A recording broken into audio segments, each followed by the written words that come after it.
Shout out nga pala dun sa mga taga DNR na nagmamahal sa ating mga kalikasan. So, ito nga pala yung island ng Manikani. At shout out na rin po dun sa mga politician natin dyan na namumuno. Ito na pala yung isla namin ngayon na maganda tingnan pag nasa harap. Pero pag nasa likod at makikita nyo kung gaano kapangit na. Ipapakita ko sa inyo kung gaano lang kalapit ang high school doon sa stockpile na ginawa ng mining. So ayan po yung Buena Vista High School. Makikita nyo po yan. At dito naman po sa bandang kanan ay makikita nyo naman ang elementary school. Ayan. So kitang kita po dyan sa camera natin na kung gaano lang magkalapit ang parehong school na to. Ipapakita ko rin po sa inyo kung gaano lang kalapit ang stockpile ng Hinatuan Mining Corporation na go-operate po sa islang ito. Ayan. Napakalawak na po ng kinuha nilang lupa dyan. At nanganganib po ang aming isla na baka po maging cause ito ng landslide.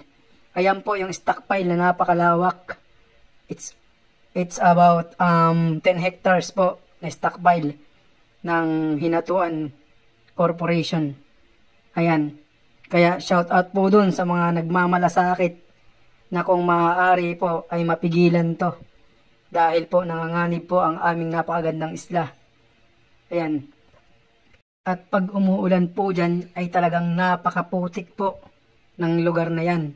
At ang putik na po yun ay dumidiretso pa po dun sa dagat na nagkukost po ng napakalawak na kulay brown na laterite po. Dahil po sa ulan. Ayan, makikita niyo yan guys. Pag umuulan po dyan ay halos putik po ang madadaanan mo. Dahil po sa cause ng laterite na galing po sa taas. At natatangay po pababa ng tubig. At ipapakita ko naman po sa inyo kung saan galing yung mga lupang in-stack po dun sa nakita nyo. Dito po yun, ayan po, yung makikita nyo yung hukay na yan, napakalalim po nyan. Napakalalim yung hukay na yan. Diyan po nila kinukuha yung lupa na yon. Pati po yun sa may kabila, ayun sa kabilang dulo na yon, napakalawak po at napakalalim din na hukay yan. Ang ginagawa nila dyan ay hinuhukay nila at yung buhangin ay tinitipo nila doon sa dalawang stockpile. Bali hindi lang po isa yung stockpile na yan, dalawa po yung stockpile na yan. Ayan, napakalawak po yan, napakalawak po niyang hukay na yan na ginawa po ng mining na yan. Ayan. At alam nyo ba guys, nang dahil po sa mina yan, sa mining na yan, nag-away-away dyan yung mga tao. Kahit yung mga magpipinsan, nagpapatayan, hindi nagpapansinan, nagsasamaan ng loob dahil sa mina na yan. Dahil sa may mga magpipinsan dyan, yung iba gusto ng mina, yung iba ayaw ng mina. Dahil dyan po sa minang yan, nagkasamaan ng loob. May nagpapatayan pa dyan dahil lang po sa mina na yan.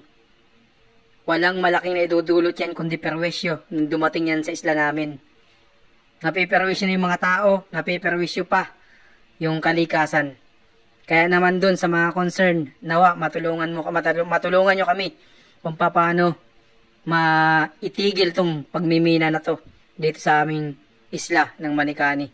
Ang isla po namin is about 1,166 hektar lang po yan. Bale, 4 lang po na barangay yan.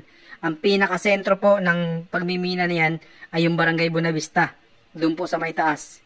Ayan po, kung makikita nyo po yan, talagang napakalaki at napakalawak po ng hukay ng minang yan. Madami na pong nagbuhis na buhay dyan dahil po sa minang yan.